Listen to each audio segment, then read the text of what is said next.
comme je l'ai déjà dit, j'ai plus besoin de dire que j'ai changé pour paraître le même qu'un autre. C'est déjà fait. Le différent, le référent, c'est moi. Moi, je suis là pour voler au secours de celui qui n'a plus la force de crier « Au secours !» De nos jours, on ne peut pas exercer le rôle de président de la République française sans être drôle. Mon successeur a bien essayé, il n'a jamais réussi à rendre le sourire aux Français. Il a été ridicule. Avec sa petite moto, faut pas jouer les pauvres quand on a des sous. Donc non, j'ai pas besoin de mobiliser plus de 2 neurones pour reprendre le parti, regagner ma patrie. Non, je n'ai pas cette prétention. J'ai l'humilité, la grande humilité de croire que je suis le meilleur. Parce qu'ils sont tous mauvais, très mauvais. Il n'y a plus d'hommes politiques en France. Aucun maître que des serviteurs, des laquais qui passent leur temps à chercher le monarque. Le roi est mort. Vive le roi qui a transformé la République en monarchie perpétuelle. Tout le monde est largué dans cette histoire cousue de fil blanc. Le problème, c'est la gouvernance. Beaucoup de demandes et personne à la commande, donc c'est risible. Le pouvoir est exercé par des gens qui ne l'ont pas.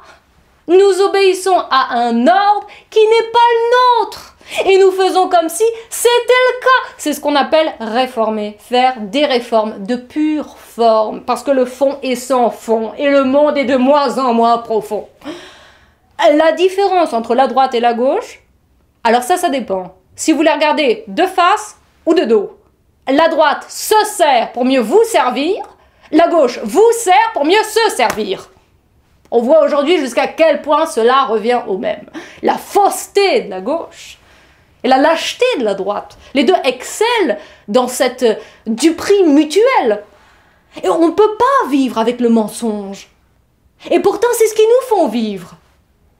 On ne change pas les hommes. Et pourtant, c'est ce que je m'apprête à faire, moi. Changer leur vision du monde, leur Umwelt, comme dirait Merkel. Qu'est-ce que je vais leur dire? Eh bien, moins de lourdeur, plus de légèreté, de souplesse, de mobilité. Il ne faut pas être psychorigide, mais lucide.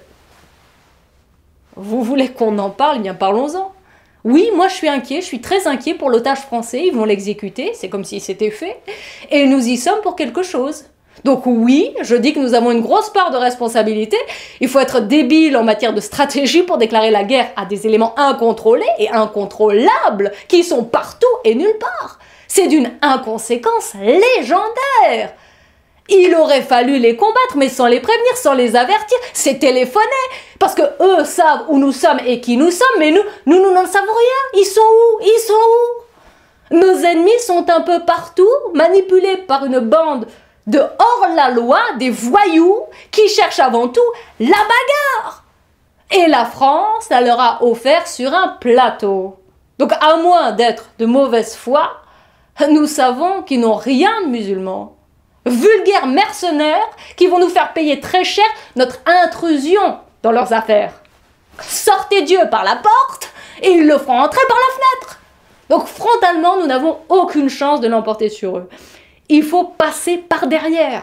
Enfin, si je puis dire, je veux dire, mobiliser contre l'islam et les musulmans. Ils sont en Irak, en Syrie, en Algérie et en France aussi. Qui peut les arrêter? Les empêcher de nuire, vous voulez dire? Eh bien, c'est du tout vu.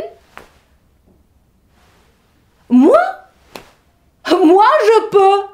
Moi, parce qu'ils me font peur. Et parce qu'ils me font peur, je sais comment les combattre.